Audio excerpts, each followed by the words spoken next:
Antes de começar, quero dar saudações tricolor para vocês. Estamos ganhando tudo. Quem gritou tripas aí? Tá difícil segurar São Paulo. E é bíblico, né? São Paulo, certo, cara? Santos, né? Mas eu não estava aqui domingo passado, então eu não posso deixar de dar esse salve para vocês. Quem é São Paulino aqui? Quem é corintiano? Quem é santista? Coitado. Quem é muito bom? Você é santista? Temos dois santistas palmeirenses. Sabe o que eu achei incrível? O Palmeiras ganha, a torcida não cresce, não é verdade? Não, é verdade, não é zoeira. O que foi? A futura, os teams não, o infantil é tudo palmeirense, então. Eu nem vou perguntar quem é português, vai passar vocês vão ficar bravos comigo. Vem, vamos orar. Pai, em nome de Jesus, te agradeço e te louvo pelo privilégio que temos de te servir, de te amar, de te conhecer. O Senhor é maravilhoso, Pai. Fala conosco através da Tua palavra. Eu não tenho nada a oferecer para meus irmãos, minhas irmãs, mas creio que o Senhor me escolheu para esse dia, para essa hora. Então unge essas palavras e glorifica o Teu nome, em nome de Jesus. Amém, amém. Glória a Deus. Não há nada pior do que a escravidão. Nós, na palavra de Deus, lemos bastante sobre escravidão, porque o povo de Deus, quase todas as gerações, ou foi escravo, ou ele foi brutalmente perseguido, quando ele não era escravo, como foi o povo de Israel, ou depois também o povo judeu. O povo de Deus, depois de Cristo, foi brutalmente perseguido, mortos, assassinados. Nós vemos a escravidão dos negros, dos índios, e se tem algo desumano, é a escravidão. E a Bíblia, apesar de ter sido usada por muitos, ela não aprova esse ato. Pelo contrário. A Bíblia fala, Deus fala, que Ele não criou os filhos dele, as filhas deles, para serem escravos. A Bíblia fala em Levíticos 25, 42. Pois os israelitas, ou nós hoje, que somos o povo de Deus, são os meus servos, os quais tirei da terra do Egito. Não poderão ser vendidos como escravos. Então Deus, quando Ele criou o ser humano, homem e mulher, quando Ele criou eu, quando Ele criou você, Ele não desejava que nós fôssemos escravos. Escravos de nada. Deus nos deu liberdade, principalmente nós que vivemos após Cristo, temos isso muito claro. Jesus falou muito sobre liberdade, e Deus nos chamou para sermos livres. Fala para o Senhor, você foi chamado para ser livre. E hoje, nossa escravidão, nós aqui, falando de nós aqui na igreja, ela tem muito mais a ver com o nosso espírito, com a nossa mente, com o nosso corpo. E por mais que Cristo pagou um alto preço por mim e por você, muitos de nós estamos escravos nessa noite. Muitos de nós estamos presos em cadeias, em grilhões, estamos vivendo como escravos. Só que Cristo te chamou para ser livre. Cristo anseia em ver uma igreja livre, filhos e filhas livres, libertos, livres do pecado, livres do mal, livres da opressão, porque Jesus, Ele veio para nos libertar, amém?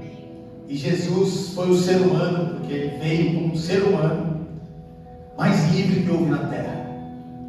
Jesus, Ele não era movido por política, Ele não era movido por pressão, Ele não era movido por nada, Ele era livre. Tem uma passagem muito interessante, que Jesus está pregando, e os caras daquela cidade vêm e falam a Jesus, vou trazer para os dias atuais, o prefeito está falando que você tem que ir embora, senão vão te matar. Jesus fala, eu vou continuar aqui, vou continuar curando, vou continuar libertando, e avisa essa raposa que eu vou continuar aqui. Então ele não era movido por situação, ele não era movido por nada que não fosse a voz de Deus.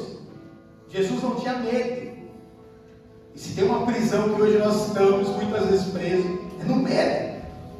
Medo de tudo. Mas eu vou te falar uma estratégia das trevas, tenho certeza que é das trevas, pode concordar ou não, mas para te deixar com medo é a televisão. Gente, eu não tenho televisão mais em casa, eu fiquei um tempão sem, não é pecado televisão, eu estou virando Deus de amor, glória a Deus por eles estavam certos e a gente não sabia, mas eu cancelei as TV de casa, eu vou ficar com a internet que eu controlo melhor. Aí, quando eu mudei de casa agora, eu fui assinei TV, aí eu olhei e falei, mano, não faz sentido. Esses dias a gente estava na Bahia, eu liguei na Globo da Bahia, o que mostra? O jornal do meio-dia, assassinato, morreu fulano. Isso já virou normal pra gente, mas isso não é normal. Porque tudo bem, morreu um cara, é triste, mas quantos nasceram? Quantas coisas boas aconteceram no dia? O que a televisão nos mostra? Televisão que eu digo mídia no geral, só desgraça. Isso vai criando um ambiente de medo, um ambiente de um sentimento horrível. Pode ver, assiste esses programas que só fala de morte, assassinato, não sei o que, você vai ficar com medo, lógico. Meu Deus, mas tem tanto assassinato? Não, tem, é um absurdo o tanto que tem. Mas se você for para a Suíça e ficar vendo essas notícias lá, você vai ficar morrendo de medo também. Morreu cara. Tudo nos cercando, nos apavorando. Então hoje nós somos medrosos. Temos medo de tudo. Medo de atravessar a rua, medo de não sei o que, medo de Jesus. Medo de respirar. E muitos de nós, estamos presos no medo. Mas Jesus não te chamou para ser medroso. Jesus, pelo contrário, falou, não vos dei espírito, ou seja, o medo é o espírito de temor, mas eu dei para vocês o espírito de amor, de poder e de moderação. Deus não nos chamou para viver com medo, aprisionado ao medo. Você não foi chamado para temer o medo. Não foi. Foi chamado para temer a Deus. E Jesus falou isso. Ele falou, por que vocês estão temendo ao homem? O homem no máximo ele pode matar seu corpo. Temam a Deus, que pode matar seu corpo, manda você para o inferno ainda. Não temam ao homem, não temam ao homem. Continuo falando não, só vai doer mais ainda. Medo do que vão pensar de nós. Medo da desaprovação. Medo do que vão falar, do que vão achar, do que vão pensar. E quantas atitudes nós tomamos com base nisso? Quantas decisões erradas? Com medo do que sei lá quem vai falar, ainda mais agora com a rede social. E ficamos presos, não damos passo, não obedecemos a Deus, porque temos medo do que as pessoas vão pensar, vergonha do que as pessoas vão falar. Sendo que Deus não te chamou para isso. Jesus nos chamou para prestar contas a Ele. E um dia nós vamos prestar contas a Ele. E sabe o que me traz muito temor? A parábola dos talentos. Você não conhece, você vai ler hoje. Adriana ama quando eu falo isso. Mas a parábola do talento é muito interessante. O resumo, bem resumido dela, porque nem está aqui na palavra, e são 16 páginas, então vai demorar. A parábola do talento é o seguinte: Deus entregou 10 talentos para um cara, 5 para um, 2 para um e 1 para outro. É isso, né? 1, 2, 5 e 10. E aí ele vem, não, é 5, 2 e 1, né? Depois você lê lá. Mas ele vem e começa a cobrar todo mundo. Mas o que eu acho interessante nessa parábola é que os caras foram multiplicando. O de 5 falou, Deus, você me deu 5, está aqui 10. O de 2 falou, Deus, você me deu 2, está aqui 4. E o 1, ele fala assim, Deus, eu fiquei com medo. Eu enterrei meu talento. Fiquei com medo do Senhor e eu enterrei meu talento. E Jesus fala, cara, como que você fez isso? E aí isso sempre me escandalizou, porque a Bíblia fala que Deus pegou, olha que injustiça. Pega o talento do cara que só tinha 1 e dá para o que tinha 10. Só Jesus, você não sentiu isso quando você leu a primeira vez, segunda e a 10? Não, Deus está de brincadeira, é injusto isso. Mas não é injusto. E pior, olha o pior. Agora vai falar com você. Ele falou assim, aquele que não tem vos será tirado, e vai ser dado para aquele que tem mais. Mas você concorda que a matemática não fecha? Aquele que não tem. O que Deus está querendo mostrar para mim e para você? Que todos têm um talento. Eu e você. E quantas vezes Deus te pede alguma coisa, você fala: Deus, mas eu? Mas por que? Eu não posso, eu não sei. Eu não tenho nada. Eu não posso fazer nada, eu não sei como fazer nada. E Deus fala: não, você tem. Você tem pelo menos um talento, você tem. E você foi chamado para multiplicar esse talento. Você foi chamado para fazer a diferença no único talento que você tem. Então até aquele que pensa que não tem, porque tem, vai ser tirado. Você não vai ter nada. Me parece injusto, mas não é, porque Deus é o dono do talento. Ele te deu o talento para você multiplicar. E o que fez aquele homem não multiplicar? Ele fala: eu tive medo. Eu tive medo. E é um outro sentimento que nos escraviza: medo de Deus. Nós aprendemos que Deus parece, né? Que é um velhinho com um taco de beisebol só esperando você errar para te dar uma tacada na cabeça. Deus do céu, por mais louco que seja, por ser uma brincadeira, quantas pessoas hoje têm medo de Deus? Não experimentaram o amor de Deus, não experimentaram a bondade de Deus, não experimentaram a graça de Deus, não conseguem enxergar Deus como um pai de amor, não conseguem enxergar a Deus como um pai amoroso, alguém que te ama, alguém que está com você. Só que eu não sei o que Deus pode fazer para te provar que Ele é um pai de amor. Você entregaria seu filho para algum de nós aqui? Não, Ele entregou o filho dele. Ele entregou o filho dele por mim e por você. Deus mostrou o amor dele por nós, entregando o filho dele. Não foi um teatro, aquilo aconteceu. Não tem maior amor. A Bíblia fala: talvez alguém pode entregar o filho ou se entregar a morrer por alguém bom, mas Jesus morreu pelos maus, que inclui eu e você. Morreu para aqueles que não prestavam, que inclui eu e você. Então tem duas coisas: ou a gente não enxerga a bondade de Deus, ou a gente se acha muito bom. E as duas coisas fazem a gente não multiplicar o talento. Faz a gente não multiplicar o talento. Posso continuar? Mesmo? Essa vai doer. Eu ia perguntar quem é tímido aqui, mas não precisa levantar a mão. Mas posso falar que a maior parte, não sei se todas, tá? Da nossa timidez é orgulho. Não é que você é tímido. Você está preocupado com o que os outros vão falar, está preocupado com o que os outros vão pensar, está preocupado. E aí você não multiplica o talento. Aí você fica lá tímido e não vai viver o que Deus tem para você. A Bíblia fala: os tímidos não herdarão o reino dos céus. Não é que não vai ser salvo, mas você não consegue herdar o que Deus tem na terra para você, porque você não vai. Você vai até viver, vai ser feliz, vai ser abençoado, mas não vai viver o que Deus tem para você nessa terra. A gente tem que entender que tem uma diferença muito grande entre o evangelho da salvação e o evangelho do reino. Qual evangelho Jesus pregou? Me fala aí. Quem mais? Jesus não pregou o evangelho da salvação, Ele pregou o evangelho do reino. Então hoje nós já fizemos essa oração. Você entrega a sua vida a Jesus, você é salvo, porque é um dom de Deus.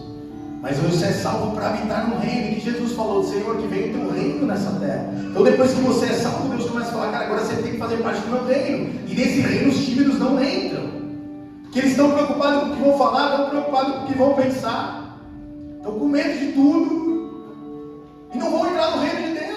Não vão entrar no reino de Deus, vão para o céu, mas não vão viver o que Deus tem nessa terra. E Deus tem algo para você, Deus tem algo para o seu talento, e você precisa multiplicar ele. Agora voltando para a palavra, abre lá Lucas 4, 18 a 21. Olha a primeira pregação de Jesus. Lucas 4, 18 a 21. Jesus entrou na sinagoga, no templo de hoje, e fez a sua primeira pregação. Ele abriu ali o rolo que estava em Isaías e leu isso aqui: o Espírito do Senhor está sobre mim, porque Ele me ungiu para pregar as boas novas aos pobres. Ele me enviou para proclamar liberdade aos presos e recuperação da vista aos cegos, para libertar os oprimidos e proclamar o ano da graça, o ano aceitável do Senhor. Então ele fechou o livro, devolveu para o assistente e assentou-se na sinagoga. Todos tinham os olhos fitos nele, e ele começou a dizer: hoje se cumpriu a escritura que vocês acabaram de ouvir. Se Jesus estivesse preocupado com o que os outros iam pensar dele, ele não tinha feito nada na terra. Porque na primeira pregação os caras já se escandalizaram, queriam matar Jesus. Começou já a ter controvérsia, foi um barulho, uma bagunça. E aqui é maravilhoso quando Jesus fala assim: hoje se cumpriu a escritura que vocês acabaram de ouvir. Porque a Bíblia fala em João 1,14: aquele que a palavra tornou-se carne e viveu entre nós. Vimos a sua glória, glória como do unigênito vindo do Pai, cheio de graça e de verdade. Então era a própria palavra, lendo a palavra e falando: olha, essa palavra está se cumprindo. Eu vim para te libertar, eu vim para te curar, eu vim para te sanar. Jesus estava lendo Isaías 61. Estava lendo essa passagem e falou: está vendo essa passagem, essa profecia? Ela está se cumprindo. E o que eu queria, tem muita coisa para falar, mas nós vamos nos atentar a uma coisa dessa passagem. Jesus falou: olha, o ano aceitável do Senhor está se cumprindo, o ano aceitável do Senhor está chegando até você, é chegado o ano aceitável do Senhor. E o que é esse ano aceitável? Era o ano do jubileu para os judeus. E o que era o ano do jubileu? Vou tentar explicar. Quando Deus cria o mundo e quer que o seu povo viva bem, Ele determinou algumas regras, algumas leis a serem cumpridas. E uma das leis tinha a ver com descanso. Fala comigo: descanso. Quem está precisando descansar aí? Levanta a mão. Levanta a mão. Então vocês estão em pecado, porque descanso é de Deus. Precisam descansar. Então Deus determinou o primeiro sábado, Êxodo 20:11: porque 6 dias eu, o Senhor, fiz o céu e a terra, o mar e tudo que há neles, mas no sétimo dia descansei. Por esse motivo que eu, o Senhor, abençoei o sábado e o separarei para um dia santo. Bem? Então Deus separou o sábado. Hoje nós não cremos que o sábado é um dia santo, porque Jesus vem e nós cremos que todos os dias para nós todos os dias para nós é um dia santo. Mas de fato Deus determinou para o homem um descanso. Até porque Deus sabe como é o homem, a maioria do ser humano. Se ele não precisasse descansar, ele não pararia, ele ia querer trabalhar, ele ia querer fazer um monte de coisa. E Deus falou: cara, você precisa depender de mim, então você precisa descansar. Assim como eu descansei, dei um exemplo, você também precisa descansar. Então nós não cremos que é no dia de sábado, mas nós cremos que você precisa ter um descanso natural, um descanso durante um dia, mas você também precisa ter um descanso em Deus, confiar em Deus. Então tinha o sábado, e aí ele falou assim: além do sábado, vocês vão guardar um ano. Olha que doideira, o sábado já era difícil, o cara ficar sem trabalhar. E ele falou: vocês vão viver 6 anos semeando a terra, no 7º ano a terra vai descansar, que é o famoso Shemitah. Então tinha o sábado, e depois a cada 6 anos ou 7 anos, o judeu tinha que deixar a terra descansando. Olha que loucura, um ano sem trabalhar. Depois, se você quiser ler lá em Levítico 25, do 2 ao 4. Vou ler, vai. Diga o seguinte aos israelitas: quando entrarem na terra que eu dou a vocês, a própria terra guardará um sábado para o Senhor. Durante 6 anos semeiem as suas lavouras, aparem as suas vinhas e façam a colheita nas suas plantações. Mas no 7º ano a terra terá um sábado de descanso, um sábado dedicado ao Senhor. Não semeiem as suas lavouras e nem aparem as suas vinhas. Então Deus falou: cara, vocês vão descansar a terra, porque vocês têm que aprender a confiar em mim. Vocês vão semear. E ele falou: no 6º ano eu vou abençoar vocês vão comer no 6º e no 7º ano. E aí a cada 7 Shemitahs, que dá 49 anos, Deus mandava o povo comemorar um jubileu, que era esse ano aceitável do Senhor, que era um ano de jubileu. E aqui eu preciso que você preste atenção o que era o ano de jubileu. Nós lemos lá em Levíticos que Deus nunca sonhou e nem desejou que o povo dele fosse escravo. Quando Deus vai separar o povo dele na terra, todo mundo tinha uma terra para semear, para colher, para plantar, para comer, para sobreviver. Mas talvez você, por má administração, podia perder a sua terra. Você não cuidou bem da sua terra, não semeou quando deveria semear, não plantou quando deveria plantar, você não teve colheita. E naquela época não tinha banco. Fala, graças a Deus, não tinha banco. Então o que o cara tinha que fazer? Tinha que trabalhar para os outros. Se ele não conseguisse trabalhar para os outros e dar conta, ele tinha que vender os filhos, ou ele mesmo se vendia como escravo, para pagar as dívidas. E ele virava um escravo. E Deus falava para o povo: ó, se um irmão seu virar escravo, entre aspas, considera ele um trabalhador. Não é que o cara virava um escravo da escravidão que a gente está acostumado a ver, mas ele virava um trabalhador, trabalhar para os outros. Então, não se ofenda, mas naquele contexto, trabalhar para os outros era uma escravidão. Ele trabalhava para os outros até chegar o jubileu. Então, se você perdesse a sua terra, se você se transformasse em escravo, você ia ter que trabalhar. De novo, o escravo era um trabalhador. Você ia ter que trabalhar todos esses anos até o dia do jubileu. E aí um dia chegava o jubileu. E aí, se você tivesse uma dívida, se você fosse escravo, tudo isso era perdoado.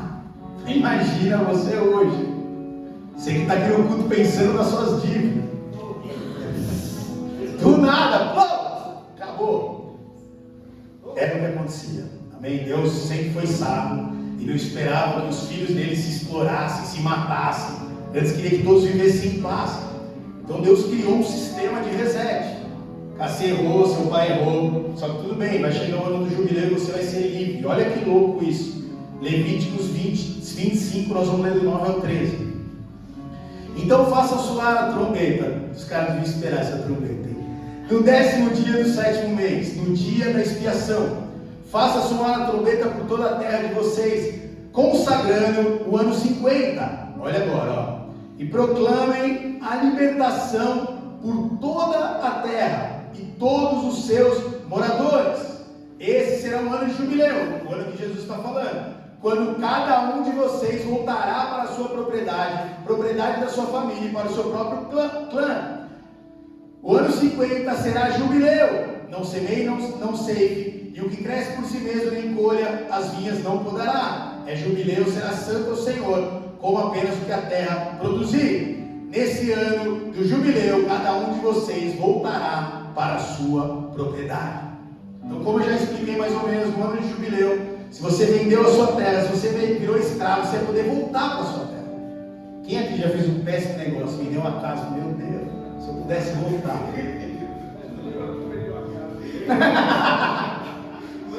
Você chega lá. Mas no ano de jubileu, você podia voltar para a sua propriedade, porque Deus tinha te dado uma herança. E Deus falou: a terra é minha, eu te dei. Então você volta para a sua propriedade. Se você tinha uma dívida, aquela dívida era perdoada. A história mostra que os judeus deram um jeitinho nisso. Mas no geral, o que a Bíblia fala, o que Deus gostaria é que as nossas dívidas fossem perdoadas naquele ano de jubileu. E era perdoada. Então Jesus vem e fala assim naquela pregação: ei, eu cheguei e há um ano de jubileu para se cumprir na vida de vocês. E alguns historiadores falam que o ano em que Jesus começa o ministério dele, próximo aos 30 anos de idade, era um ano de jubileu. E eu sempre me perguntei, Jesus, ele fala aqui, né, ó, eu vou ler lá de novo, ó, aqui já é Isaías 61, tá? Que Jesus leu lá.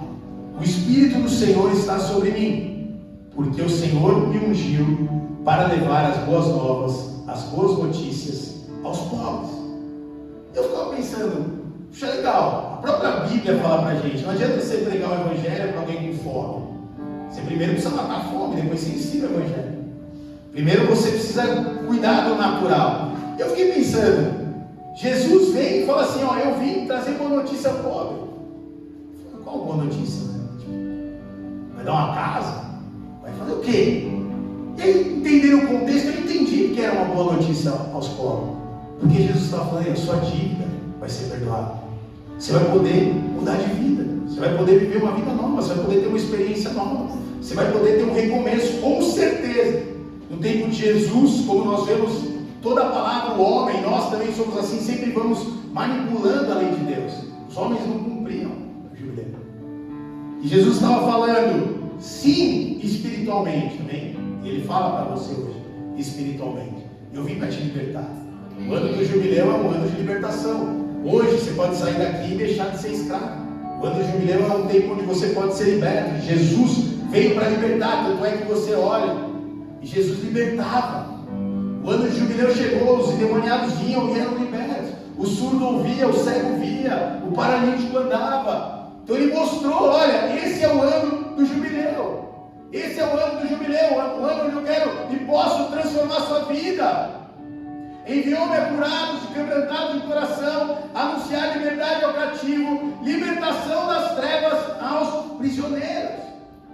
Então eu creio, nós vemos o que Jesus fez, eu creio que Deus tem essa palavra para você. Se você está com o coração quebrantado, deixa Deus cuidar do seu coração. Se você está cativo, deixa Deus te libertar, deixa Deus te tirar das trevas nessa noite. Porque é o ano aceitável do Senhor. Jesus veio para cumprir e abrir um caminho para nós de jubileu, um caminho de liberdade. Então Ele tem isso para você essa noite. Aquela palavra que se cumpriu, isso que é maravilhoso da palavra de Deus, aquela palavra que se cumpriu em Jesus, hoje se cumpre através do Espírito Santo. Então, o próprio Espírito Santo fala para você, hoje se cumpre, e você pode ser livre. Hoje se cumpre, você pode ser liberto, você pode sair das trevas, você pode ter o coração curado por Deus. Nós precisamos ter o coração curado por Ele. Ele quer curar os nossos corações, quer curar as mágoas, rancor, murmuração, lamentação. E Ele pode fazer isso por você nessa noite. Eu profetizo sobre a sua vida hoje, que esse é o jubileu do Senhor para você, o ano aceitável do Senhor, onde você vai ter um coração curado, sarado. Se você está em trevas, você vai ser liberto nessa noite, em nome de Jesus, porque Jesus fez isso na terra. Amém? Mas Deus pediu para eu falar isso. Eu falei, Deus, mas faz sentido. Mas muita gente, muitos de nós, recebeu já no Espírito, na alma, agora eu vou ser prático. Muitos de nós estamos presos, mesmo nas dívidas. Fica tranquilo, eu não vou te pedir oferta, não vou pedir. Não. Mas muitos de nós, como esse povo também, é que naquela época, eu já expliquei como era o sistema. Se o cara não podia pagar, ele virava escravo. Hoje, se você não pode pagar, você também vira escravo, mas do banco, ou de outras coisas, ou do agiota, aí é escravo mesmo. Jesus, que o Senhor te livre do agiota. Em nome de Jesus Cristo. Olha os caras até bateram na madeira, o que é isso? Mas Deus pediu para eu ministrar vocês nesse sentido, que muitos de nós estamos escravos financeiramente, e isso é muito difícil, porque destrói a sua vida em todas as áreas. Quantas pessoas se matam, quantos casamentos acabam? Talvez essa seja a maior motivo de fim de casamento. As dívidas, as finanças, o descontrole, e nós viramos escravos mesmo. E a Bíblia fala, Provérbios 22:7, o rico domina sobre o pobre, e quem toma emprestado é escravo de quem empresta. Olha que loucura. Calma, não estou querendo dizer que pegar empréstimo é pecado, não estou querendo dizer que pegar empréstimo é errado, mas há na Bíblia um sinal de alerta para nós. Há na Bíblia um sinal de alerta para nós tomarmos cuidado.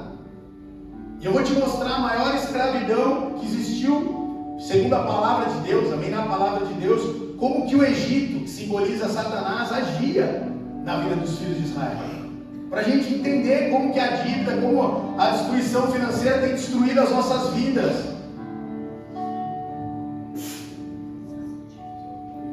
Vamos abrir lá, Êxodo 5, do 1 ao 13. Então, contexto rápido aqui, o povo de Deus estava escravo. Deus levanta Moisés, Arão, fala, cara, vocês vão libertar o meu povo. Eles estavam escravos, trabalhavam para Faraó, construindo tijolos, fazendo tijolos.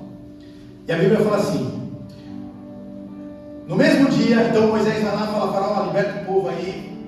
O Faraó vem com a retaliação. No mesmo dia, Faraó deu a seguinte ordem aos feitores e capatazes responsáveis pelo povo: não forneçam mais palha ao povo para fazer tijolos, como faziam antes. Eles que tratem de ajuntar a palha, mas exijam que continue a fazer a mesma quantidade de tijolo. Não reduzam a cota, são preguiçosos e por isso estão clamando: iremos oferecer sacrifício ao nosso Deus. Aumente, repete comigo, aumente a carga de trabalho dessa gente, para que cumpram suas tarefas e não dê atenção a mentiras. Os feitores e os capatazes foram dizer ao povo: assim diz Faraó, já não darei palha a vocês, saiam, recolham o que puderem, o que achar, pois o trabalho de vocês não será reduzido. O povo então espalhou-se por todo o Egito a fim de ajuntar restolho em lugar da palha. Enquanto isso, os feitores os pressionavam, dizendo: completem a mesma tarefa diária com que foi exigida de vocês quando tinham palha. Então olha que loucura. Deus tinha uma promessa para aquele povo. Deus levanta um homem com uma esperança: vocês vão ser libertos, vocês vão viver algo novo, vocês vão sair da escravidão. E qual a primeira estratégia de Faraó? Esses caras estão muito sossegados, né? Estão pensando muito, estão ociosos. Vamos dar mais trabalho. E qual é a estratégia que eu vejo hoje das trevas para as nossas vidas? O que te faz trabalhar mais? Dívida. E aí você se endivida, fica endividado. Tem dívida boa, nós vamos entrar nesse detalhe. Vamos pegar geralzão hoje, recebe aí, retém o que é bom. Mas a gente vai ficando endividado, e aí o que você tem que fazer? Trabalhar muito. Então era a primeira estratégia. Trabalha muito para pagar a dívida. Trabalha muito. Agora antes vocês só faziam tijolinho e alguém pegava a palha. Agora vocês pegam a palha também. Trabalho dobrado. Trabalha bastante. E muitas vezes a gente olha, por que a gente se endividou? Para agradar, não tem aquele ditado? Se endividou para agradar alguém que nem conhece, que nem gosta, que ainda mais com a rede social agora. E isso, infelizmente, fala ou não fala, Caio? Fala! Cadê o Caio? Fazer cocô uma hora dessa. Tô brincando. O Caio, eu gosto sempre do Caio no culto, porque o Caio ri das minhas piadas, ele é muito participativo. O Caio não pode isso, né? Até me perdi aqui, cara. Então vai, obrigado. Mas, até me perdi mesmo, meu Deus. Mas sabe o que ele fez então? Falou: trabalha mais. Me perdi mesmo, vocês perceberam, né? Mas vocês estão devendo, então trabalha mais. Ô Caio, acabei de pedir sua participação, mano. Obrigado, aí eu vou voltar. Então, aquele povo tinha promessa. Fala ou não fala? Fala! Obrigado, irmão. Ó, ganhei até um manto aqui. Ai, meu Deus. Eu sempre me perdi mesmo. Vamos voltar. Então o povo tinha uma promessa. Deus falou: agora a promessa vai se cumprir, certo? Aí o Faraó falou: tá tirando. Vou arrumar mais trabalho para ele. Aí lembrei. E aí a gente começa a fazer? A gente começa a fazer dívida. E aí o que você tem que fazer para pagar a dívida? Trabalhar mais, e mais, e mais, e mais. E não paga. E aí é o rotativo do cartão que te persegue. E o cheque especial que... Você já percebeu? Vai te fazer escravo. E aí você perde a paz. E você vai indo. E aí você perde dinheiro para amigo, perde os amigos. E você vai indo, perde dinheiro para a tia, perde a tia. Vai indo. Vai virando escravidão. Vai virando uma... Nem vou falar bola de neve, né?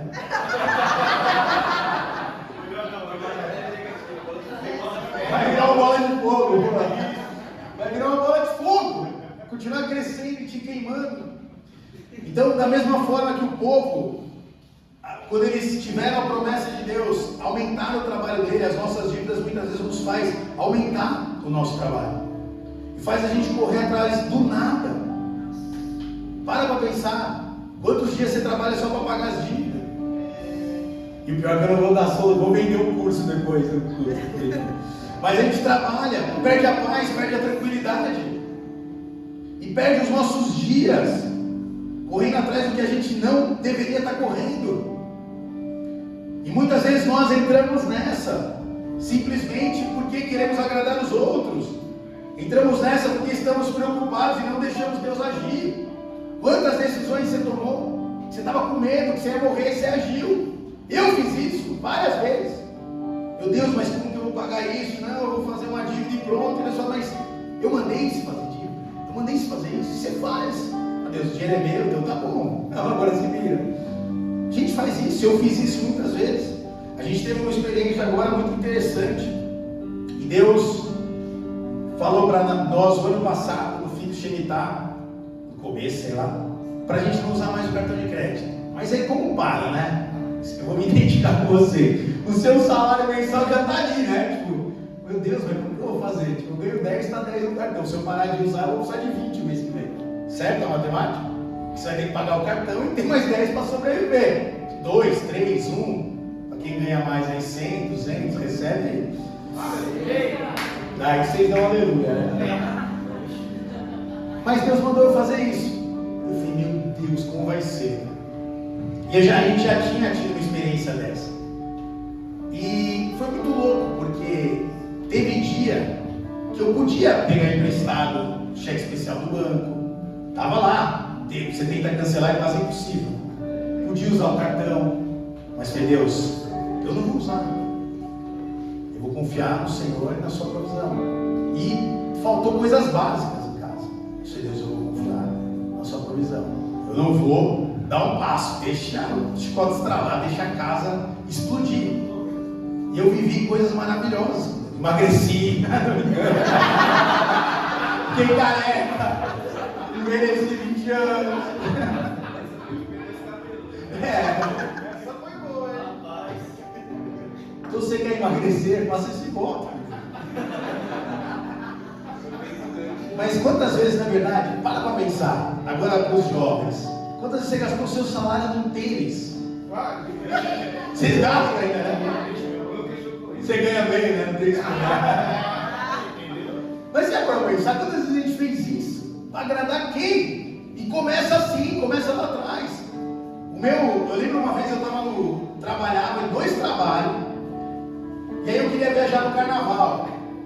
A Adriana está aí? Não. Se a Adriana tiver, eu não posso contar tudo. Tô brincando. Eu queria viajar no carnaval, aí eu estava lá no trabalho, 19 anos. Não era convertido ainda, ó. Meu Deus, carnaval chegando, eu preciso viajar. E chegou um gerente do banco, lá no meu setor. Quem quiser cheque especial, eu tô ali. Aí eu fui lá, né? Onde começou a maldição? Falei, cara, como que é esse cheque especial aí? O cara falou, a gente põe o dinheiro na sua conta, você usa. Eu falei, você vai pôr o dinheiro na minha conta, eu uso? Foi quanto? Aí sei lá, eu ganhava R$500. Eu tenho 41, tinha 19. Sei lá quanto era, eu sei que era umas 5 vezes que eu ganhava. Eu falei, cara, você vai pôr na minha conta esse dinheiro? Na hora eu falei, pode pôr, vê se aprova aí, pode pôr. Quando aprovou, eu já liguei para um amigo meu, arrumei dinheiro para a gente passar com a Eva. Tudo na minha conta, já fomos no shopping, comprei 2 bermudas no surf e fui. Tinha 19, acho que eu terminei de pagar o cheque especial, já tinha 30. Né? Que demônio, meu Deus do céu, que foi na minha vida. Eu até me converti, né? Mas eu me converti, não aprendi, continuei fazendo dívida depois de convertido. Mas foi uma destruição. Uma destruição. Porque eu falei, meu Deus, reparcelei, não acabava. Eu falei, mas será que eu não tinha que pagar, né? Eu só usava. Acho que os juros eram do meu salário, velho. E a viagem foi horrível, meu Deus do céu. Mas nós entramos em dívidas e vamos nos tornando escravos. Isso vai tirando a nossa paz, a nossa alegria, o nosso vigor e os nossos anos de vida. Você está trabalhando para nada, está trabalhando morrendo a cada dia. A segunda estratégia que Satanás tem, o Egito teve, está em Êxodo 8:28. Eles continuam pressionando para sair o povo, e ele fala assim, disse o faraó, eu os deixarei ir a oferecer sacrifício ao Senhor, seu Deus, no deserto, mas não se afastem muito, e orem por mim também. E a segunda coisa que acontece com a gente é, tudo bem, você pode ir até aqui, mas daqui você não passa. Você vai estar sempre nessa roda gigante, sempre nesse deserto, sempre andando em círculo. Quem se sente assim? Levanta a mão. Na área financeira, você se sente assim, vai lá, que anda em círculo. Seja sincero. É isso. Satanás, o Egito falou, vocês podem ir, podem oferecer sacrifício, mas vocês vão até aqui, até esse limite. Daqui para frente, você não passa. E muitas vezes nós estamos assim, limitados, paralisados, não conseguimos romper. E essa é uma estratégia das trevas contra as nossas vidas. Nós precisamos hoje clamar, Jesus, o Senhor é o meu jubileu, perdoa as minhas dívidas. Estou brincando. Me ajuda a sair desse buraco que eu me enfiei. Porque eu quero ter paz, eu quero ter alegria, eu quero prosperar, eu quero viver o melhor do Senhor nessa terra. Olha que assustador, olha a outra estratégia, Êxodo 10:8-11. Então, de novo, Moisés e Arão naquela briga, falando: deixa o meu povo ir, deixa o povo de Deus ir. E Faraó retalhando, olha o que ele faz, Êxodo 10, 8 a 11. Então Moisés e Arão foram trazidos de volta à presença de Faraó, que lhes disse: vão e prestem culto ao Senhor, o seu Deus. Mas digam-me quem é. Moisés respondeu: temos que levar todos, os jovens, os velhos, nossos filhos, as nossas filhas, as nossas ovelhas, os nossos bois, porque vamos celebrar uma festa ao Senhor. Disse-lhe o Faraó: vocês vão mesmo precisar do Senhor quando eu deixar-vos ir com mulheres e crianças. É claro que vocês estão com má intenção, de forma alguma. Só os homens podem ir e prestar culto ao Senhor, como vocês têm pedido. Então olha que doideira. A escravidão faz o que? Não, você pode prestar culto. Você pode ir fazer suas coisas, você pode achar que está tudo bem, mas sua família não. Sua família vai ter que ficar no Egito. Sua família vai ter que ficar presa. Seus filhos. Vê se não é a mesma coisa que a gente vive hoje. Os nossos filhos, na internet, no YouTube, nos joguinhos, presos, hipnotizados. Mesma estratégia. Vai lá, cumpre seu propósito, vai ser feliz. Mas sua mulher, sua família e os seus filhos, não. Esses não vão. Esses vão ficar com a gente. É que você vê que a gente não vale nada, né? Os homens podem ir, mas as mulheres, as crianças ficam. Por quê? Próxima geração. Para que o Messias viesse, precisava das crianças, precisavam do jovem, precisava só dos homens, principalmente das crianças e dos jovens. E a mesma estratégia. Satanás tem atacado os nossos filhos, as nossas filhas, as nossas crianças, e nós estamos dormindo. Você já parou para olhar as propagandas que aparecem no jogo que seu filho joga? Cara, é coisa de louco, Se a gente não acordar, você vai ver seus filhos, sei lá, fazendo o quê? Coisa de maluco, é isso aqui, ó. É a mesma escravidão. Vocês querem ser livres, vão ser livres, mas sua família não. Vai ser uma pessoa na igreja, outra em casa. Vai ser uma pessoa na rua, outra em casa. Pode ser livre, mas a sua família vai ficar presa. E Moisés falou: não, vai todo mundo. Todos nós vamos. Vai os nossos maridos, as nossas mulheres, vai os nossos filhos, vai as nossas filhas, vai o nosso rebanho, vai todo mundo. O Faraó ficou loucão. Você vai precisar que Deus te ajude muito, que eu deixar todo mundo ir. E é a mesma coisa hoje. Nós não podemos entregar os nossos filhos, as nossas filhas. Eles são uma prioridade. A nossa família é a prioridade de Deus na terra. Depois de Deus vem a nossa casa, a nossa família. E é a mesma tentação: vai ser feliz, só deixa seus filhos comigo, só deixa sua mulher comigo e vai ser feliz, vai curtir sua vida, vai prosperar, vai cumprir o seu chamado, o seu propósito. A outra estratégia, Êxodo 10, 24, então o Faraó mandou chamar Moisés e disse: vai, ele não aguentava mais, prestem culto a Deus, deixe somente as ovelhas e os bois, as mulheres e as crianças podem ir. Olha os estágios, né? Aí Moisés já conquistou, falou: não, tudo bem, a família vai, mas deixa os seus bens. Como que eles iam viver? Sem boi, sem as ovelhas. Que adiantar? Como eles iam adorar a Deus, sacrificar a Deus, eles não iam ter bem nenhum? Tudo que eles conquistaram, tudo que eles tinham, Satanás falou: deixa aqui. E há em nós um negócio na nossa cabeça, fruto do tipo de cultura que nós vivemos, fruto do tipo de colonização que nós tivemos, que não nos deixa prosperar. Quando chega nesse nível aqui, muitos de nós paramos. Satanás fala: cara, já tá bom, você já teve família, sua família está aí, seus filhos estão aí, eu já liberei. Agora, os seus bens, não. Prosperar, não. Romper, ficar rico, prosperar, poder ajudar muitos, como esse povo ficou, não. Ele sabia que se ele liberasse o povo ia fazer grandes coisas para Deus. Ele fala: não, os bens ficam. E aqui eu creio que simboliza duas coisas para a gente. Uma são os nossos bens, porque está falando de bois, da riqueza que aquele povo tinha. E outras, ovelhas, o nosso ministério. Aqui também tem gente que não abre mão de Deus, não abre mão da família, não abre mão dos filhos, mas abre mão das ovelhas, abre mão do seu ministério. Abre mão do seu ministério. Abrir mão do que Deus te chamou para fazer, das pessoas que Deus te chamou para cuidar. Abrir mão. Faz do jeito que quer, na hora que quer, como quer. E aqui muitos de nós paramos. Não, tá bom, já estou com a família, já estou bem.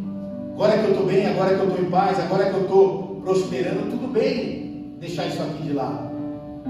Tudo bem deixar o ministério de lado, tudo bem faltar no culto, tudo bem não cumprir minha escala direito, tudo bem. Eu já conquistei, eu já estou prosperando, minha família também, as coisas estão acontecendo. Isso aí pode ficar. Pro Egito. E sabe o que é louco? Deus fez Faraó liberar o povo de Deus. E ainda mandou o povo de Deus pedir para os egípcios. Falou, vai lá e pede ouro. Aquele povo saiu dali não só com os bois dele, mas com toda a riqueza do Egito. Satanás sabia que havia uma promessa de prosperidade e riqueza, mas se a gente ficar aqui, não, tudo bem, minha família está aqui, mas as minhas ovelhas pode ficar, meu ministério pode ficar, tá tudo bem, eu já tenho para sobreviver, os meus bois podem ficar. Se fosse a gente ia mendigar, falar, faz assim então, me dá 2 bois e fica com 90. Não! A resposta de Moisés falou, não vai ficar nenhuma unha aqui, nenhuma unha, não vai ficar nada para você. Nós vamos levar os homens, nós vamos levar as mulheres, nós vamos levar as crianças, nós vamos levar os bois, nós vamos levar as ovelhas, vai todo mundo e digo mais, nós vamos pegar as riquezas de vocês e vamos levar também para o nosso Deus. Então quando nós paramos, quando nós estacionamos e deixamos, deixa o meu ministério, e eu posso falar por experiência própria, a sua prosperidade está intimamente ligada com o seu ministério, está intimamente ligada. Claro que você tem que aprender um monte de outras coisas, mas eu vejo isso, eu vivi isso. Quando eu cumpro o ministério que Deus me deu, Ele me prospera. Não é aquele discurso que eu acho que não tem nada a ver, cuida das coisas de Deus, que Ele cuida da sua, não. Você cuida das suas e da dele. Esse é o lance. Deus vai cuidar da minha, não. Você que vai cuidar da sua casa, da sua mulher, dos seus filhos, do seu trabalho e das coisas de Deus. E Ele vai te abençoar e vai te prosperar. Está intimamente ligado, o nosso ministério está intimamente ligado à prosperidade. Por isso que Satanás falou, deixa os bois e deixa as ovelhas. Deixa. Você já está bem, você já casou, já está feliz, já prosperou. Para que continuar avançando? Para que continuar fazendo o que Deus te mandou fazer? Mas não, Moisés tinha entendido. Deus tem para nós tudo. Deus tem para nós o melhor. Eu não vou deixar boi, eu não vou deixar ovelha, eu não vou deixar muito menos a minha família, eu não vou deixar nada para você. Nada. E essa é uma noite que nós precisamos entender que o Senhor quer nos libertar, quer nos trazer de novo para perto dEle, quer nos trazer de novo a amar as coisas dEle, para viver o melhor dEle nessa terra. A bênção sobre as nossas casas, pensa comigo, se Moisés tivesse desistido, olha o que ele viveu, olha o que ele viveu, olha o que o povo de Deus viveu, olha o que eles viveram depois disso. Eles saíram de lá com tudo e mais um pouco. Ele não se rendeu à pressão de Faraó, ele não se rendeu em deixar o rebanho, ele não se rendeu em deixar a família, e ele não se rendeu também quando Satanás falou, vai, mas não vai longe, fica aqui pertinho, fica no meu cercadinho, come aqui na minha mão. Você já largou tantos pecados, para que largar mais esse? Você já está fazendo tanto para Deus, para que ir tão longe? Não é assim quando você conversa, ficou doido. Está na hora de ficar doido de novo, para fazer as coisas de Deus, a vontade de Deus, romper. Quantas coisas nos trava, quantas coisas poderiam travar aquele povo. Mas Moisés falou, não, há uma reconstrução, essa reconstrução vai ter que ser feita, vai ter que acontecer. Eu vou enfrentar Faraó, eu vou enfrentar Faraó. Você precisa nessa noite colocar diante de Deus todas as áreas da sua vida. Deus não é um Deus longe, distante. Ele é longo, mas Ele não é distante. Ele é próximo, Ele é perto. Ele está preocupado com todos os assuntos da sua vida. Nós precisamos hoje pedir, Deus, eu quero identificar em que fase eu estou e quero passar essa fase. Se eu estou preso na primeira etapa que nós lemos aqui, que é da dívida. Estou trabalhando para pagar dívida, tenho que trabalhar 24 horas por dia, ainda falta. Orar a Deus, pedir sabedoria a Deus, para Deus me ajuda. Hoje tem tanto curso, coisas na internet para fazer, mas precisa sair, precisa entender que essa não é pecado de novo. Eu já estive endividado muitas vezes. Talvez você é um empresário, a empresa quebrou, aconteceu. Talvez você comprou seu tênis que valia 3 vezes o salário, você pegou seu cheque especial para viajar. Acontece essas coisas nas nossas vidas. Mas a gente tem que olhar para frente e falar: Deus, me ajuda. Eu não posso continuar escravo. Eu não posso continuar dependendo de homens. Eu não posso continuar dependendo de dívidas. Eu não posso continuar sofrendo com isso. Eu não posso continuar preocupado com o que os outros estão pensando, falando de mim. Eu não posso continuar. Eu não posso me render à tentação de Faraó. Que Faraó falou: tudo bem, só não vai tão longe. Calma, fica calmo, não vai tão longe. Ou vai, mas deixa a sua família. E quantas vezes nós temos feito isso? Pessoas que fazem tudo para a igreja, mas não faz nada em casa. Faz tudo para os outros, mas não faz nada em casa. Você está fazendo o que Faraó mandou. Tudo bem, pode ir, só deixa sua família na minha mão. E aqui entra a atenção que a gente tem com os nossos filhos. Celular, joguinho, tem que prestar atenção, YouTube. Tem que ser chato. Os maridos tem que ser chato com a esposa. É nossa função, não é? É brincadeira. Tem que amar, né? Mas tem que falar, abrir a boca. Tem homem que não abre a boca, a mulher não fala. Fala: amor, você vai poder reclamar, vai reclamar de eu falar muito. Tudo que eu achar que tem que falar, eu vou falar. Você pensa aí se cabe ou não. Não fala, não tem comunicação. E aí acontece o que a gente vê na Bíblia acontecendo com Adão, não fala, não se comunica, não está perto. Deixa a família. Nós como homens temos a responsabilidade. Satanás é tão astuto que ele pega, né, aquilo, a mulher tem que ser submissa, isso é um absurdo, e não pega o contexto todo da palavra. Fala que o homem tem que amar a mulher como Cristo amou a igreja. E que loucura!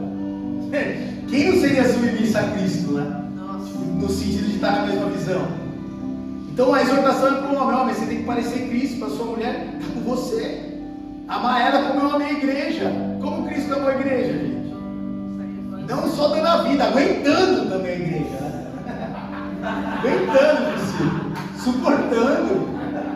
Em amor, em sabedoria, né? E ainda aguenta, né? Cristo aguenta a gente, né? Imagina se ele falasse: essa bola de neve não está com nada, mandasse um raio, destruísse a gente. Mas nós temos que nos levantar como homens, como sacerdotes, aqueles que zelam, que cuidam da esposa, da família. Foi a estratégia do Egito: vai, mas deixa a sua família. Vai e deixa seus filhos e filhas. Olha que doideira, mano. Moisés falou: você está tirando? Está doidão? Não vamos deixar mulher, não vamos deixar filho. E essa tem que ser a nossa resposta como homens e mulheres de Deus. Na minha geração não mais, na minha família não mais, os meus filhos não mais. Nenhuma maldição hereditária vai chegar. Não vai acontecer, as coisas vão acontecer. Eu vou prosperar, eu vou cuidar da minha casa, eu vou cuidar da minha família, eu vou manter a minha casa, eu vou manter a minha família, eu vou ajudar, eu vou ser próximo, vou estar próximo. E não podemos deixar os nossos bens e os nossos ministérios nas trevas. Não deixe. Está intimamente ligado, eu creio nisso. O seu serviço que Deus te deu. Porque Deus te deu um talento. Esse talento muitas vezes ele vai ser usado no corpo de Cristo. Deus te chamou para servir uma igreja. Te chamou para servir uma igreja. Você não foi chamado para sentar simplesmente numa igreja, servir uma comunidade, a começar pela sua igreja. Então há dons e talentos que vão ser usados aqui dentro. E há dons e talentos que vão ser usados lá fora, mas a igreja está aqui para capacitar as pessoas. E você tem um dom, um talento que serve para capacitar pessoas. Você precisa estar aqui capacitando essas pessoas.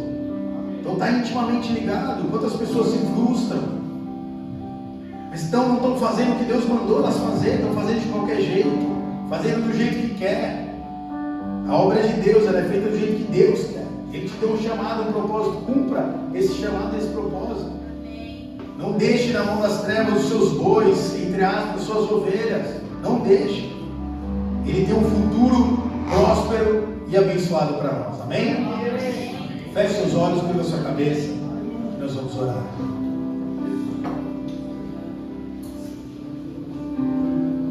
Pai, eu quero te louvar e te agradecer